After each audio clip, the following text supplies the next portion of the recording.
I knew something was wrong the moment I pulled into my driveway and saw my extension cord missing from where I had left it coiled by my garage door.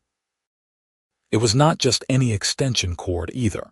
It was a $200 smart extension cord with built-in power monitoring that I had been using to run my outdoor security cameras and patio lights.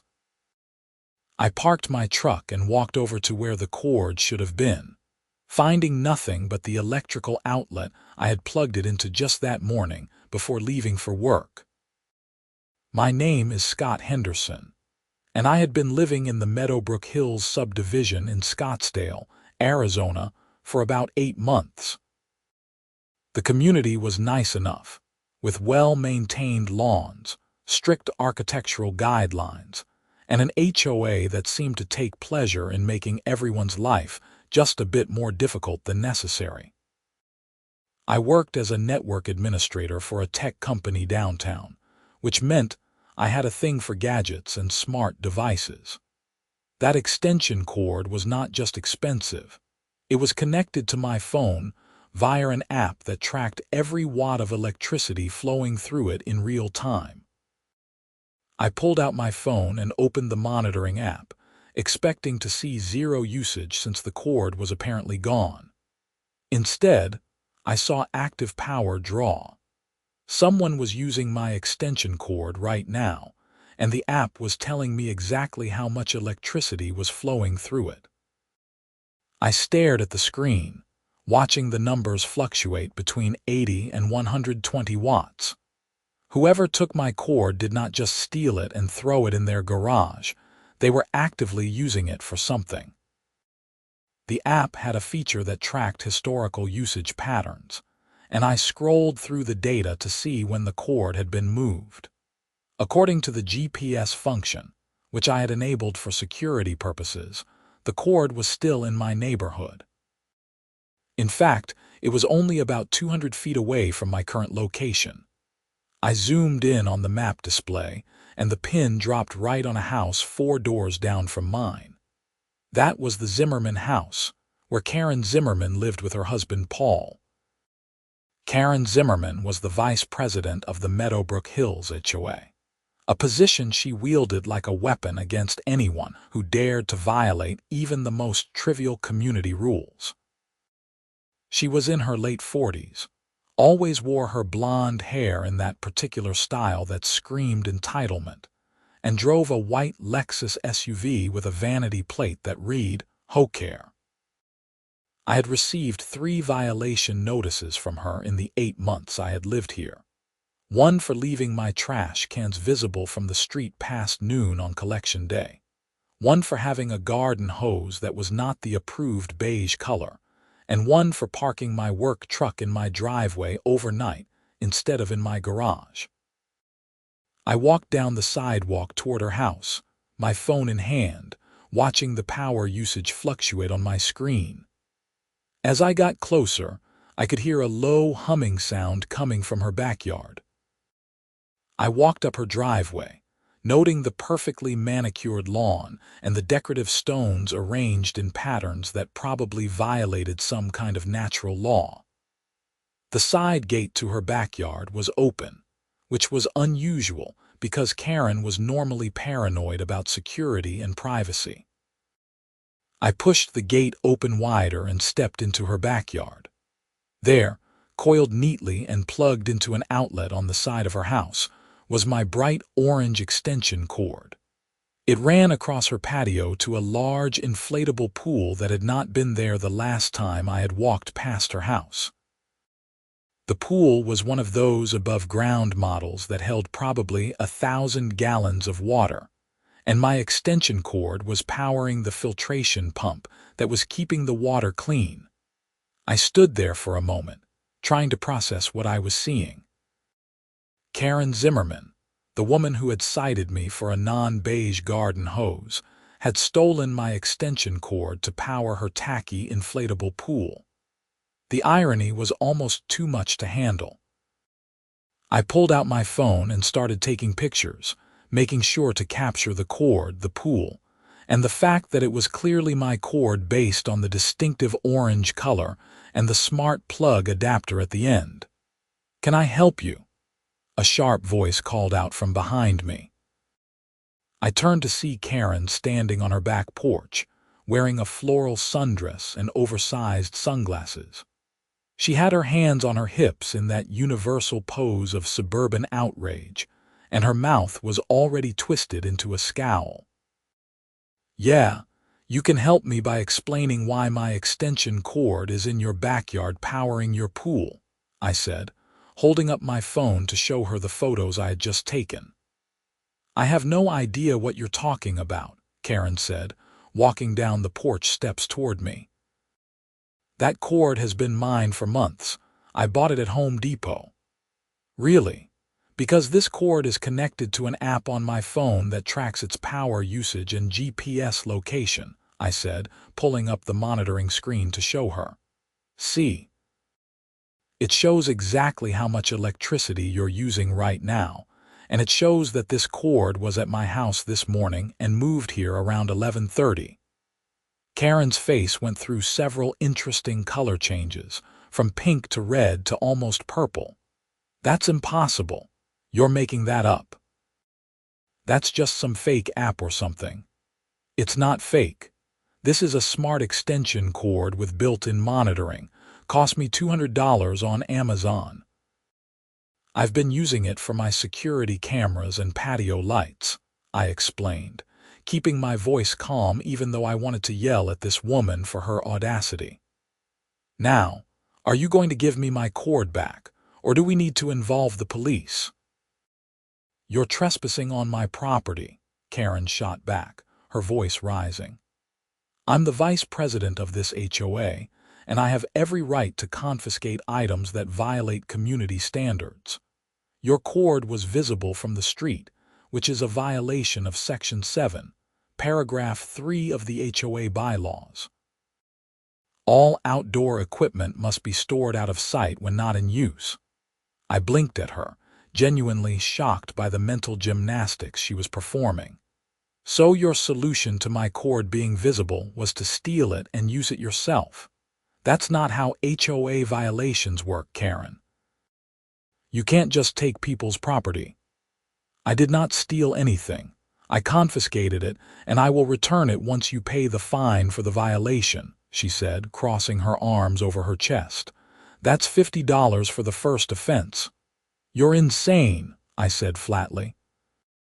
"You can't confiscate someone's personal property without their permission. That's called theft, regardless of what HOA position you hold. Now unplug my cord and give it back, or I'm calling the police." Karen's eyes narrowed behind her sunglasses. "Go ahead and call them. I'll tell them you're trespassing and harassing an HOA board member. We'll see who they believe." I pulled out my phone and dialed 911. Karen's confident expression faltered slightly, but she held her ground as I explained the situation to the dispatcher. They told me an officer would be there within 15 minutes. I thanked them and hung up, then leaned against Karen's fence to wait. "You're making a huge mistake," Karen said, her voice shaking slightly. "The HOA board is not going to be happy about this. We have rules for a reason, and people like you who think they are above the rules are the reason this neighborhood has problems." "I'm not above the rules, Karen, but you are definitely not above the law," I replied. "You stole my property. The app on my phone proves it was at my house this morning and is now here. You can argue about HOA violations all you want, but theft is theft." We stood in awkward silence for the next 12 minutes until a Scottsdale police patrol car pulled up in front of Karen's house. Two officers got out, one older male officer with gray hair and a younger female officer who looked like she had probably dealt with HOA disputes before based on the weary expression on her face. "I'm Officer Martinez," the older officer said as they walked into the backyard. "We got a call about stolen property. Who wants to explain what's going on here?" I went first, explaining how I had discovered my extension cord missing from my property. how the smart monitoring system had allowed me to track it to Karen's backyard, and how I had found it powering her inflatable pool. I showed them the app on my phone, demonstrating the real-time power monitoring and the GPS tracking feature. I also showed them the photos I had taken of the cord in Karen's backyard. Officer Martinez examined my phone screen carefully, nodding as he scrolled through the data. "And you're saying this cord was at your residence this morning?" "Yes, sir. I left for work around 7:30, and it was coiled by my garage door where I always keep it. I got home around 5:15 and it was gone. The GPS data shows it was moved from my address to this address at approximately 11:30 this morning." The officer turned to Karen. "Madam, what's your side of the story?" Karen launched into a lengthy explanation about HOA bylaws, community standards, and her authority as vice president to confiscate items that violated the rules. She insisted that my cord had been visible from the street, which was apparently a grave offense that justified her taking it without permission. She also claimed that she had every intention of returning it once I paid the fine. Officer Martinez listened patiently, then asked, "Madam, did you go onto Mr. Henderson's property to take this extension cord?" "I was performing my duties as an HOA board member," Karen said defensively. "That's not what I asked." "Did you physically go onto his property and take this cord without his permission?" Karen hesitated, clearly realizing that she had painted herself into a corner. "I was within my rights as an HOA officer." "Madam, being on an HOA board does not give you the legal authority to enter someone's property and take their belongings without permission," the younger officer said, speaking for the first time. "That's called theft, regardless of what HOA rules you think apply." "But he was violating the bylaws," Karen protested, her voice getting higher and more frantic. "Then you send him a violation notice and assess a fine through the proper HOA channels," Officer Martinez said. "You don't take his property. That's not legal." He turned to me. "Mr. Henderson, do you want to press charges?" I looked at Karen, who suddenly looked much smaller and less confident than she had a few minutes ago. Part of me wanted to press charges just to teach her a lesson about abusing her HOA authority. But another part of me just wanted my cord back, and to be done with this ridiculous situation. If she returns my cord right now and agrees in writing not to retaliate against me through the HOA, I won't press charges, I said. But if she ever pulls anything like this again, I will absolutely press charges and file a civil suit. Officer Martinez looked at Karen. "That sounds like a very generous offer, madam. I suggest you take it." Karen's mouth opened and closed several times like a fish gasping for air.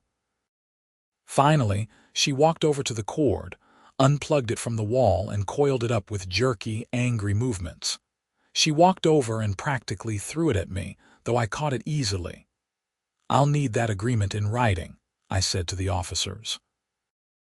The younger officer pulled out a notepad and wrote up a quick statement indicating that Karen Zimmerman agreed not to retaliate against Scott Henderson through HOA actions and acknowledged returning his property. Karen signed it with such force that I was surprised the pen did not tear through the paper. The officer tore off the page and handed it to me. "I'd recommend you both try to stay out of each other's way going forward," Officer Martinez said. "And madam, if you have concerns about HOA violations in the future, you need to follow proper procedures. No more taking people's property." Karen said nothing, just stood there with her arms crossed and her face still flushed with anger and embarrassment. The officers left and I followed them out, my extension cord coiled over my shoulder. As I walked back to my house, I could feel Karen's eyes boring into my back, but I did not turn around. That night, I sat in my living room with a beer, my extension cord plugged back in, and powering my security cameras once again. I pulled up the monitoring app and looked at the usage data from earlier in the day. The cord had been at Karen's house for about 6 hours, and she had used approximately 2 kilowatt-hours of electricity to run her pool pump. At Arizona's average electricity rate of about 13 cents per kilowatt-hour, she had stolen roughly 26 cents worth of power from me, in addition to the cord itself. I laughed at the absurdity of it all. Karen Zimmerman, HOA vice president and self-appointed guardian of neighborhood standards, had committed theft over an extension cord just to save a few cents on her power bill. I took a screenshot of the usage data and saved it to my cloud storage, just in case I needed it later. The next morning, I woke up to find a notice on my door from the HOA. It was another violation letter, this time citing me for creating a disturbance by having police come to the neighborhood and for harassment of an HOA board member. The fine was $250, due within 30 days. I read the letter twice, my anger building with each word. Karen was retaliating, despite the written agreement she had signed less than 24 hours ago. She was either incredibly stupid or incredibly arrogant, possibly both. I took photos of the violation letter, making sure to capture the date and the signature at the bottom. It was signed by Karen Zimmerman herself, not even trying to hide her retaliation. I called my lawyer friend Marcus, who I had known since college. He practiced civil law and had dealt with HOA disputes before. I explained the situation to him, sent him copies of all the documentation including the police report, the signed agreement, and the new violation letter. "She's an idiot," Marcus said after reviewing everything. "This is textbook retaliation, and you have it all documented. The agreement she signed explicitly stated no retaliation, and then she turns around and files a bogus violation less than a day later. This is an easy case." "What are my options?" I asked. "You can file a civil suit against her personally for harassment and against the HOA for allowing this retaliation to occur. You can also file a complaint with the state about HOA misconduct. Arizona has pretty strict laws about HOA behavior, especially regarding retaliation against homeowners who exercise their legal rights," Marcus explained. "Want me to draft a cease and desist letter first? Sometimes that's enough to make them back down." "Do it," I said. "And if that doesn't work, we'll go forward with the lawsuit." Marcus drafted a strongly worded cease and desist letter that afternoon, outlining all of Karen's illegal actions, the documented retaliation, and the potential legal consequences if she continued. He sent it via certified mail to both Karen personally and to the HOA board as a whole. He also included a demand that the bogus violation be rescinded immediately, and that I receive a written apology from the board. 3 days later, I got a call from Richard Morrison, the president of the Meadowbrook Hills HOA. Richard was in his 60s, a retired accountant who seemed like a reasonable person the few times I had interacted with him. "Mr. Henderson, I received the letter from your attorney," Richard said, his voice tired. "I want you to know that I was not aware of the situation with Karen and your extension cord until I got this letter. I've been out of town visiting my daughter for the past week." "I appreciate you calling," I said, "but your vice president stole my property and then retaliated against me when I got it back. That's not just an HOA issue, that's a legal issue."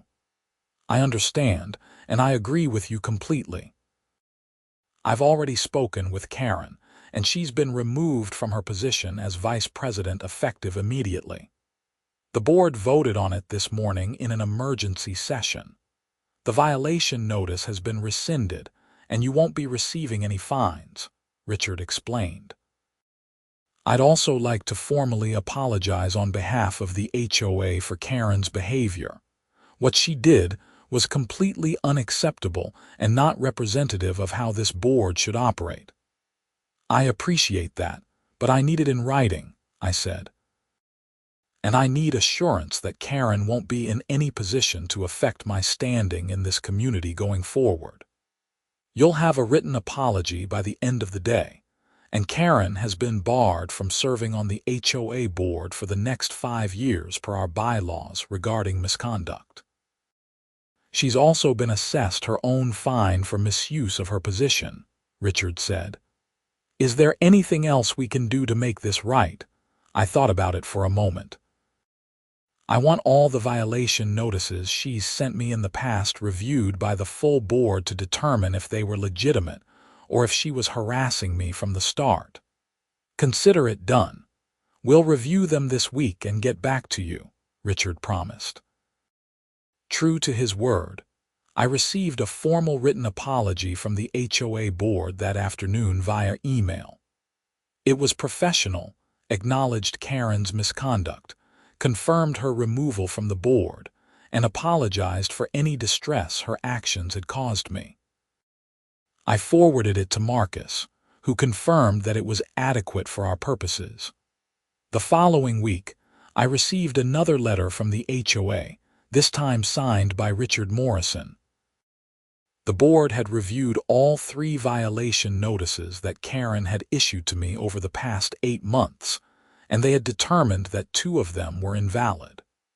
The one about my trash cans was legitimate, as the bylaws did require them to be out of sight by noon on collection day. But the violations for the garden hose color and parking my work truck in my driveway were not actually violations at all. Karen had made them up or misinterpreted the bylaws to harass me. The letter included a refund check for the 2 invalid fines I had paid, totaling $150, along with another apology. It also included a new copy of the HOA bylaws with all the relevant sections highlighted, so I would know exactly what was and was not allowed going forward. I thought that was the end of it, but I was wrong. 2 weeks after Karen was removed from the HOA board, I was working from home when I noticed something odd on my security camera feeds. My outdoor cameras, which were powered by the smart extension cord that had caused all this trouble, showed Karen walking up my driveway. She looked around nervously, then reached down and unplugged the extension cord from the outlet. I could not believe what I was seeing. She was doing it again. I immediately grabbed my phone and called 911, explaining that someone was on my property tampering with my equipment and that this was a repeat offense. Then I walked outside, making sure to stay in view of my security cameras. Karen was standing by my garage holding my extension cord when I came out the front door. She froze when she saw me and her face went pale. "Really, Karen? Really?" I said, my voice dripping with disbelief. "You're doing this again after everything that happened?" "I was just checking to see if it was properly grounded," Karen stammered, clearly lying through her teeth. "I was concerned about electrical safety in the neighborhood." "That's the worst excuse I've ever heard," I said. "Put my cord down and get off my property. The police are on their way." "You called the police again. Are you trying to ruin my life?" Karen's voice rose to a near shriek. "I've already lost my position on the board because of you. What more do you want?" "I want you to leave me and my property alone," I said firmly. "You did this to yourself, Karen. You stole from me, you lied about it, you retaliated against me, and now you're back here doing the same thing again. This is on you." A patrol car pulled up, and I was relieved to see Officer Martinez get out. He recognized both of us immediately, and his expression suggested he was not happy to be back here. "Mr. Henderson, Miss Zimmerman," he said with a sigh. "What's going on now?" I explained that my security cameras had caught Karen on my property unplugging my extension cord again, and I showed him the footage on my phone. The video clearly showed Karen approaching my house, looking around to make sure no one was watching, and then deliberately unplugging the cord. There was no way to interpret it as anything other than intentional. Officer Martinez turned to Karen. "Madam, we talked about this. You can't take his property. Why are you back here doing the same thing?" Karen's mouth opened and closed several times, but no sound came out. She looked like she wanted to disappear into the ground. "Madam, I'm going to have to ask you to put the cord down," Officer Martinez said, his tone leaving no room for argument. Karen set the extension cord on the ground like it was radioactive. Officer Martinez looked at me. "Mr. Henderson, given that this is the second offense and we have clear video evidence, I'm going to have to ask if you want to press charges this time." I looked at Karen, who was now visibly shaking and on the verge of tears. Part of me felt bad for her, but a larger part of me was just exhausted by her behavior. She clearly had not learned anything from the first incident, and if I let this slide, she would probably just do it again. "Yes, I want to press charges," I said. She had a chance to walk away from this, and she chose to do it again. "I'm not going to keep dealing with this." Officer Martinez nodded and pulled out his handcuffs. "Madam, I'm placing you under arrest for theft. You have the right to remain silent." Karen started crying as he read her rights, mascara running down her face in dark streaks. Her husband Paul came running out of their house 4 doors down, apparently having seen the police car. He looked confused and horrified as he watched his wife being handcuffed and placed in the back of the patrol car. "What's happening? What did she do?" Paul asked, looking between me and Officer Martinez. The officer explained the situation, and Paul's expression went from confused to mortified. "She told me she was going for a walk. I had no idea she was coming here. I'm so sorry, Mr. Henderson. I don't know what's gotten into her lately." "It's not your fault," I said to Paul, who seemed like a decent guy caught in the middle of his wife's bizarre vendetta against me. "But she needs to face consequences for her actions, or she'll just keep doing this." Paul nodded miserably and followed the patrol car to the police station to deal with the bail situation.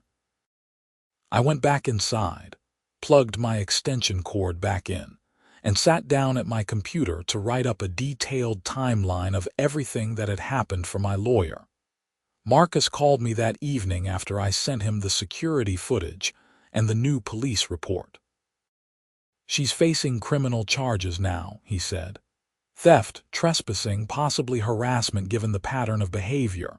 This is serious, Scott. She could end up with a criminal record if she's convicted." "I know," I said, "but I gave her a chance to walk away." "She signed an agreement saying she wouldn't retaliate, and then she did it anyway. And now she's back here trying to steal the same cord again. At what point do I stop being understanding and start protecting myself?" "You're absolutely right," Marcus agreed. "You've been more than patient. Let the criminal justice system handle it from here. In the meantime, I'd recommend installing some additional security measures, maybe a camera that specifically covers that outlet area." I took his advice and ordered a second security camera that night, positioning it to cover my garage and driveway from a different angle. I also installed a lockable outlet cover over the exterior outlets, so no one could unplug anything without a key. Over the next few weeks, the legal process ground forward. Karen was charged with petty theft and criminal trespassing. Her lawyer tried to negotiate a plea deal, but the prosecutor was not particularly sympathetic given that this was her second offense, and she had violated a written agreement not to retaliate. The security camera footage made it impossible for her to claim it was a misunderstanding or accident. I also filed a restraining order against Karen, which was granted based on the pattern of harassment and the 2 theft incidents. She was legally required to stay at least 100 yards away from me and my property, which effectively meant she could not leave her house without risking a violation since we lived on the same street. The HOA board, led by Richard Morrison, sent out a letter to all residents explaining that Karen Zimmerman was no longer associated with the board in any capacity, and that any previous communications from her regarding violations or HOA matters should be disregarded. They also implemented new policies requiring board members to document all violation notices with photos and requiring 2 board members to sign off on any enforcement actions. It was clear they were trying to prevent another Karen situation from happening. Karen's criminal trial was set for 3 months out, but before it got to that point, her lawyer contacted Marcus about a settlement. Karen was willing to plead guilty to reduced charges if we agreed not to pursue civil damages beyond what she had already cost me in legal fees and security equipment. Marcus and I discussed it, and I agreed to the settlement. I was not looking to bankrupt Karen or ruin her life forever. I just wanted her to leave me alone and face real consequences for her actions. She pleaded guilty to 1 count of misdemeanor theft and 1 count of criminal trespassing. She was sentenced to 1 year of probation, 100 hours of community service, a $500 fine, and she was required to pay restitution covering my legal fees and the cost of the additional security equipment I had installed. The total came to about $3,000. She was also required to write a formal apology letter to me, which arrived about a week after her sentencing. It was surprisingly contrite, admitting that she had let her position on the HOA board go to her head and that she had been wrong to target me the way she had. She acknowledged that her behavior had been illegal and inappropriate, and she apologized for the stress and inconvenience she had caused me. I did not respond to the letter, but I kept it filed away with all the other documentation from this bizarre saga. Life in Meadowbrook Hills gradually returned to normal.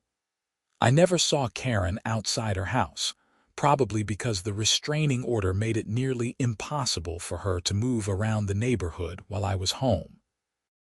Paul would occasionally wave to me when I saw him, and he always looked vaguely embarrassed, which I felt bad about.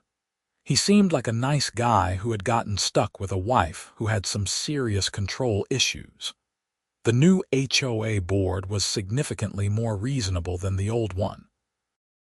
Richard Morrison proved to be a fair and level-headed president, and the new vice president was a woman named Jennifer who worked as a paralegal and had a very sensible approach to rule enforcement. They actually listened to homeowner concerns instead of treating everyone like potential violators waiting to happen. About 6 months after Karen's sentencing, I was out in my driveway washing my truck when Paul approached me. He looked nervous, holding a 6-pack of beer like a peace offering. "Hey, Scott," he said. "I know things have been awkward, and I totally understand if you don't want to talk to me, but I wanted to thank you for not pushing for harsher penalties against Karen. The probation and community service have actually been good for her. She's been seeing a therapist, and she's starting to understand that she had some issues with control and authority that she was taking out on other people." I took the beer he offered, setting it on my truck's tailgate. "I never wanted to destroy her life, Paul. I just wanted her to stop harassing me and to face some consequences for her actions. I know, and I appreciate that. She does too, even if she can't say it to your face because of the restraining order," Paul said. "For what it's worth, she's genuinely sorry. She knows she messed up badly and she's working on being better." "I'm glad to hear that," I said, and I meant it. "How are you holding up with everything?" Paul shrugged. "It's been tough, not going to lie. Having your wife get arrested and pleading guilty to theft is not exactly something I ever expected to deal with, but we're working through it. Marriage counseling, individual therapy, the whole 9 yards. We'll get through it. We talked for a few more minutes before Paul headed back to his house. I felt a strange sense of closure from that conversation, like maybe this whole ridiculous situation had finally reached its natural endpoint. I continued to use my smart extension cord for my security cameras and patio lights, and every time I looked at it, I was reminded of the absurd chain of events it had triggered. A $200 cord with power monitoring had caught an HOA vice president in an act of petty theft and led to her removal from the board and criminal conviction. It sounded like something from a made-up story on the internet, but it had actually happened to me. The smart features of the cord continued to be useful beyond just catching thieves. I used the monitoring data to optimize when I ran certain outdoor equipment to save on electricity costs, and the GPS tracking gave me peace of mind when I was traveling for work. I even recommended the same cord to a few colleagues who were interested in monitoring their home power usage.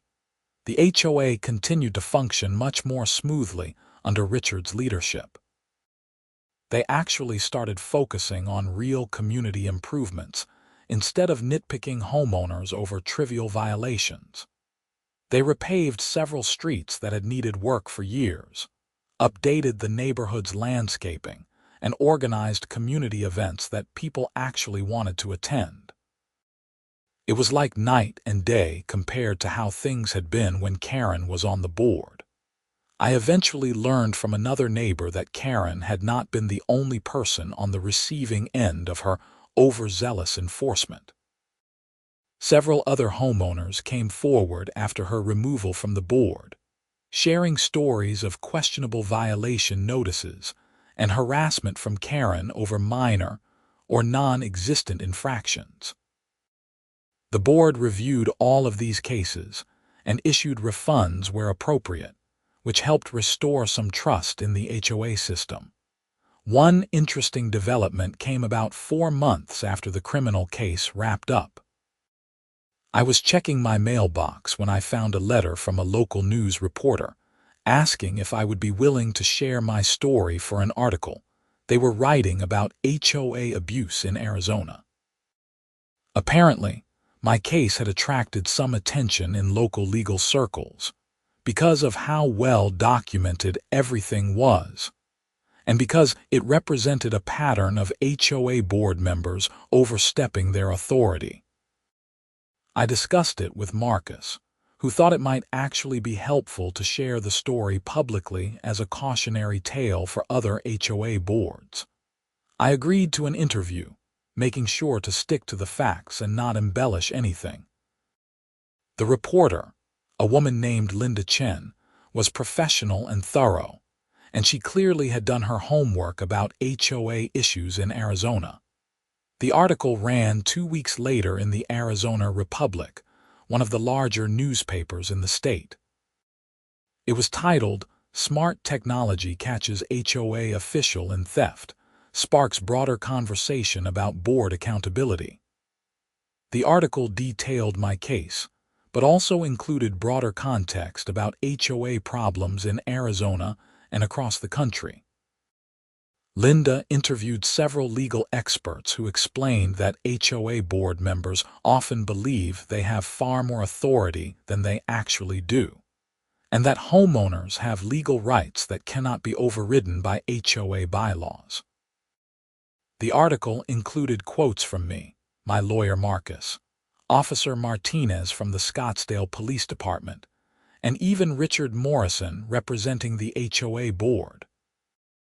Richard was surprisingly candid, acknowledging that the board had failed to provide adequate oversight of Karen's actions, and that they had implemented new policies to prevent similar situations in the future. The article did not use Karen's full name, referring to her only as a former HOA vice president, which I appreciated. Despite everything she had put me through, I did not want to publicly humiliate her beyond what had already happened. The focus of the article was on the systemic issues with HOA governance, not on destroying one person. The response to the article was significant. I received several emails from other homeowners in Arizona and around the country who had dealt with similar HOA problems. Some of them were dealing with board members who were even worse than Karen, and they wanted advice on how to document and fight back against abuse. I shared what I had learned about documentation, knowing your rights, and not being afraid to involve law enforcement when appropriate. The article also caught the attention of a state legislator who was working on HOA reform legislation. She reached out to me through Linda Chen, asking if I would be willing to testify at a committee hearing about my experience. I agreed, figuring that if my bizarre experience with Karen and my extension cord could help prevent others from dealing with similar situations, it was worth a few hours of my time. The committee hearing took place at the Arizona State Capitol in Phoenix about 6 weeks after the article ran. I drove down on a Wednesday morning, wearing a suit and carrying a folder full of documentation, including the security camera footage, the power monitoring data from my extension cord, the police reports, and all the HOA correspondence. I was nervous about testifying, but Marcus came with me for moral support. The hearing room was smaller than I expected, with maybe 30 people in attendance, including several other homeowners who were there to testify about their own HOA problems. The committee consisted of 5 state legislators, 3 Republicans and 2 Democrats, who actually seemed genuinely interested in hearing what we had to say. When it was my turn to testify, I walked through the timeline of events, starting with discovering my extension cord missing and ending with Karen's criminal conviction and the HOA's policy reforms. I showed them the power monitoring data on my laptop, demonstrating how the smart technology had provided irrefutable evidence of the theft. Several of the legislators asked questions about the HOA's bylaws, Karen's claimed authority to confiscate property, and the board's response after the incident came to light. One of the legislators, a Republican woman named Representative Susan Walsh, was particularly interested in the documentation aspect of my case. Mr. Henderson, it seems like having this smart extension cord with monitoring capabilities was crucial to proving your case. Do you think you would have been able to resolve this situation without that technology? Honestly, probably not, I admitted. Without the GPS tracking and power monitoring data, it would have been my word against hers. She was an HOA vice president with a position of authority in the community, and I was just a regular homeowner. The technology removed any doubt about what had happened and when. Representative Walsh nodded thoughtfully. That's an important point. A lot of homeowners don't have access to that kind of technology, or don't know they need to document everything when dealing with their HOA. We need to make sure homeowners have a clear path to address abuse even without high-tech solutions. The hearing lasted about 3 hours, with various homeowners sharing their stories of HOA overreach, unfair fines, and board members who abused their positions. Some of the stories were even worse than mine, including cases of HOAs foreclosing on homes over minor unpaid fines and board members using their positions to settle personal grudges. It was clear that Arizona, like many states, had a significant problem with HOA accountability. About a month after the hearing, the legislature passed a new law that strengthened homeowner protections against HOA abuse. The law required HOAs to provide detailed documentation and photographic evidence for all violation notices, gave homeowners a clearer appeals process for disputed fines, prohibited HOA board members from entering private property without permission, except in genuine emergencies, and created stronger penalties for board members who abused their positions. It was not a perfect solution to all HOA problems, but it was a step in the right direction. I received a letter from Representative Walsh thanking me for my testimony and letting me know that my case had been specifically mentioned during the floor debate on the bill. She wrote that the image of an HOA vice president stealing an extension cord to power her inflatable pool had resonated with legislators and helped them understand how petty and absurd HOA enforcement could become when board members were not properly supervised. Life continued to move forward in Meadowbrook Hills. The neighborhood settled into a comfortable routine under the reformed HOA board, and I no longer dreaded checking my mailbox for violation notices. I actually started to enjoy living there, attending some of the community events, and getting to know my neighbors beyond the occasional wave while taking out the trash. My smart extension cord continued to power my security cameras faithfully, never again attracting the kind of attention it had that day when Karen decided to steal it. I sometimes joked with friends about how a $200 extension cord had led to criminal charges, HOA reform, and state legislation. But the truth was that it had never really been about the cord.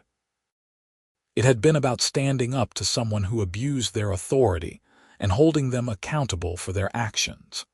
About a year after Karen's conviction, I ran into her husband Paul again at the neighborhood grocery store. We had both reached for the same package of coffee at the same time, and we both laughed awkwardly at the coincidence. "How have you been?" Paul asked, seeming genuinely interested. "Pretty good," I said. "Work's been busy, but otherwise no complaints. How about you and Karen?" Paul's expression became more serious. "We're doing better, actually. Karen finished her probation last month and her community service is done. The therapy has really helped her. She's a different person now in a good way. She actually got a job at a nonprofit that helps with community mediation, using her experience for something positive." "That's great to hear," I said, meaning it. "I'm glad she's doing well." "She still feels terrible about everything that happened," Paul said quietly. "She knows she can't apologize to you directly because of the restraining order, but she wanted me to tell you if I ever got the chance. She understands why you did what you did, and she doesn't blame you for it." "The restraining order expires in 6 months," I said. "After that, if she wants to have a conversation, I'm open to it. No promises beyond that, but I'm not going to hold a grudge forever." Paul looked relieved. "Thank you, Scott. That means a lot, more than you know." We parted ways in the coffee aisle, and I finished my shopping with a strange sense of peace. The whole situation with Karen had been absurd and frustrating and time-consuming, but it had also taught me important lessons about standing up for myself, documenting everything, and not backing down when someone in authority was clearly in the wrong. The restraining order did expire 6 months later, right around the time I hit my 2-year anniversary of living in Meadowbrook Hills.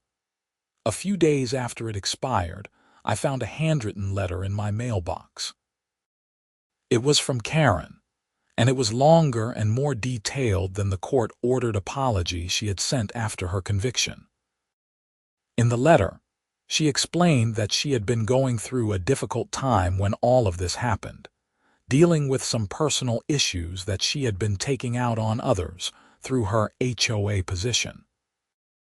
She acknowledged that this was no excuse for her behavior, but wanted me to understand the context.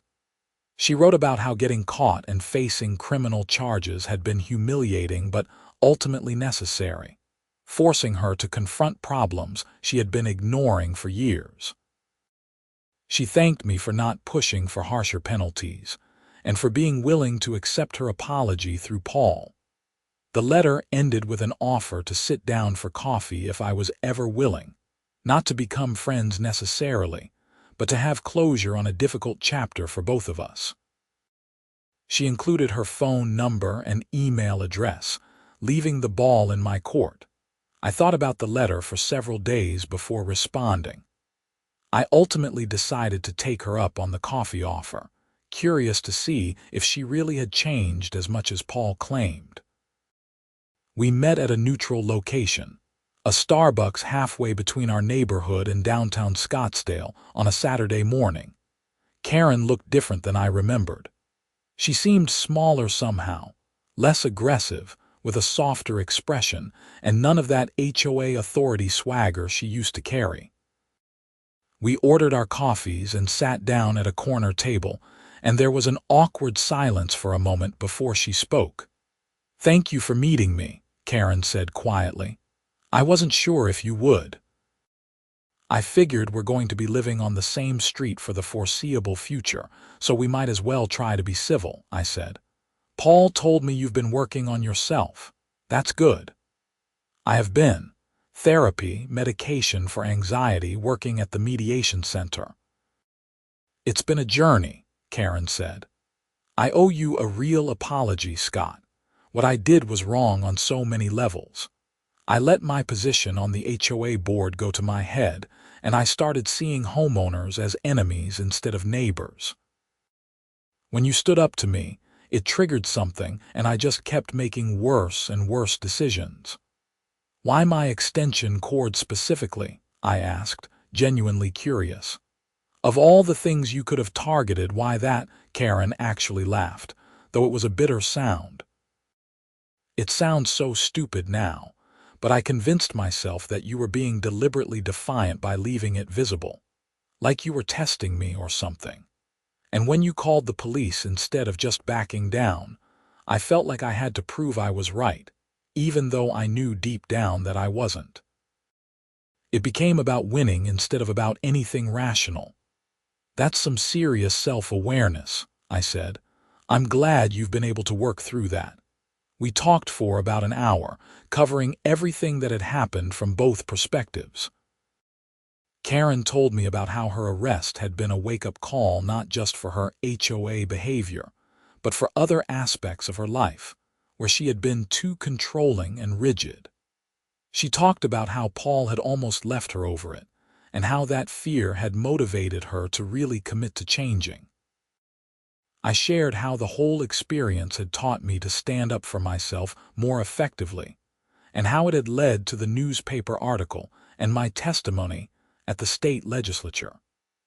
We both marveled at how a stupid dispute over an extension cord had spiraled into something that affected state law. By the end of the conversation, I did not exactly consider Karen a friend, but I no longer saw her as an enemy either. She was just a flawed person who had made serious mistakes and was genuinely trying to do better. That was more than a lot of people could say. As I drove home from that meeting, I thought about how weird and unpredictable life could be.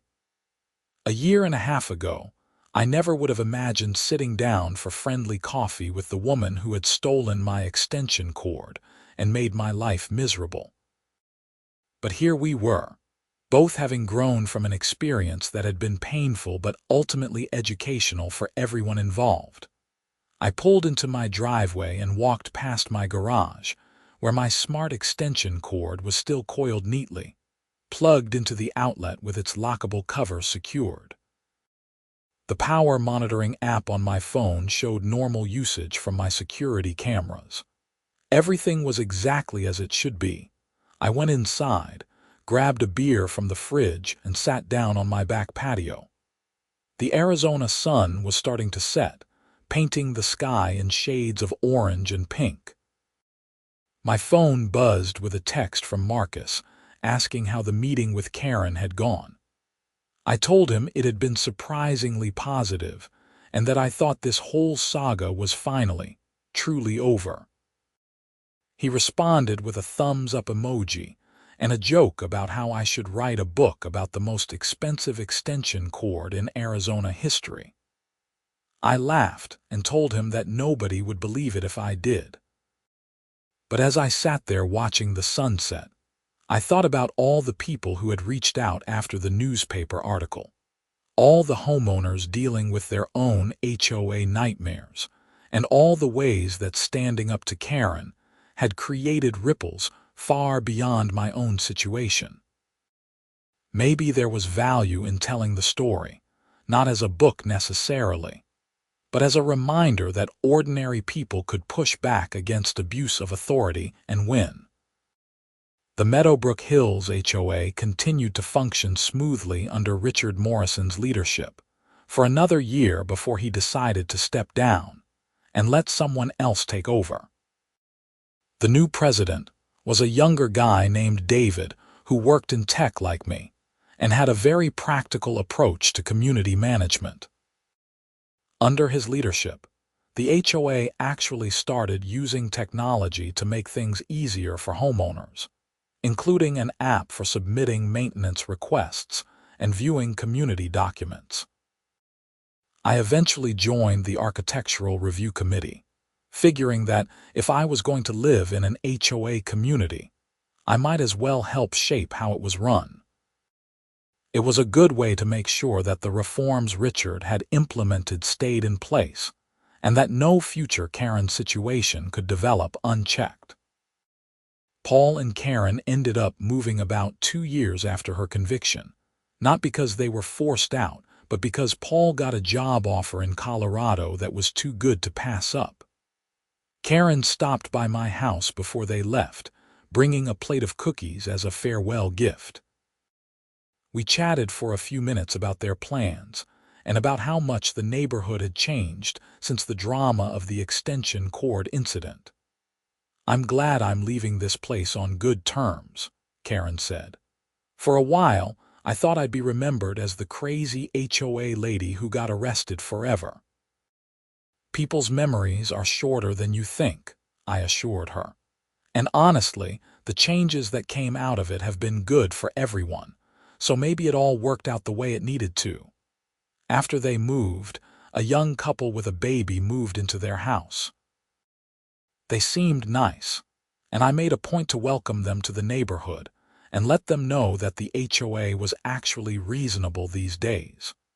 They looked relieved, saying they had heard horror stories about HOAs and had been nervous about buying in a community with one. I continued to use my smart extension cord, which by now had become something of a legend in my circle of friends. Whenever someone asked me about living in an HOA community, the story of the extension cord inevitably came up. It always got laughs, but it also sparked serious conversations about property rights, community governance, and the importance of documentation when dealing with any kind of authority figure. The power monitoring features of the cord became even more useful over time as electricity rates in Arizona continued to climb.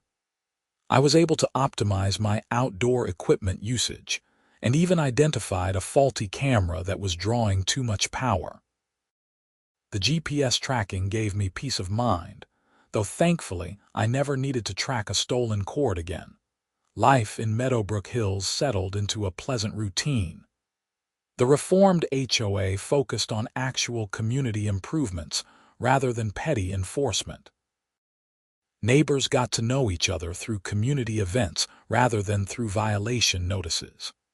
And I never again worried about coming home to find my property missing or a bogus fine notice on my door.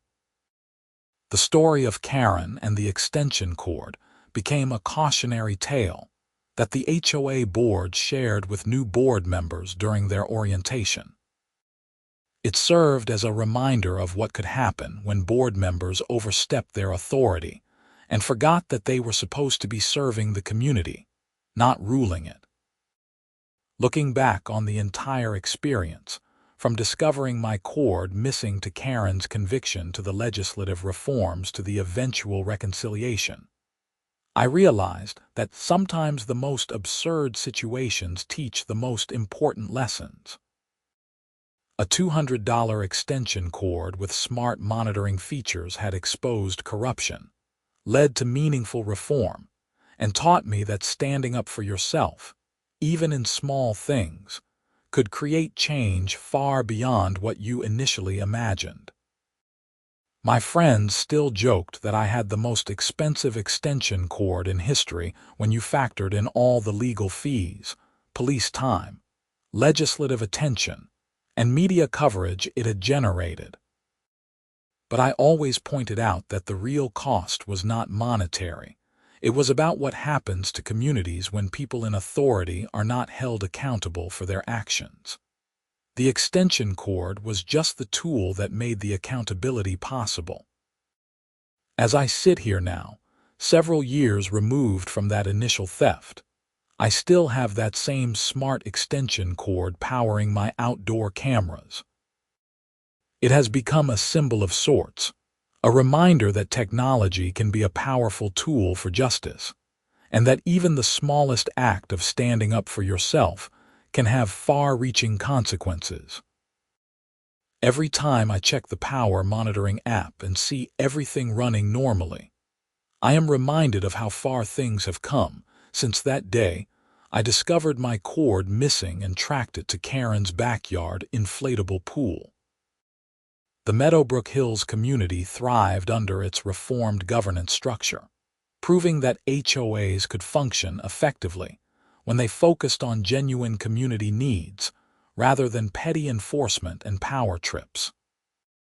I felt proud to have played a role in that transformation, even if it had started with something as mundane as a stolen extension cord. And somewhere in Colorado, I hoped Karen was doing well, using the lessons from her mistakes to help others through her mediation work. People could change when they were forced to confront the consequences of their actions. And while the journey had been difficult for everyone involved, the outcome was better than anyone could have predicted. The smart extension cord continued to hum along, monitoring power usage, securing my property, and serving as a reminder that sometimes the smallest things can spark the biggest changes. And that was exactly how it should be.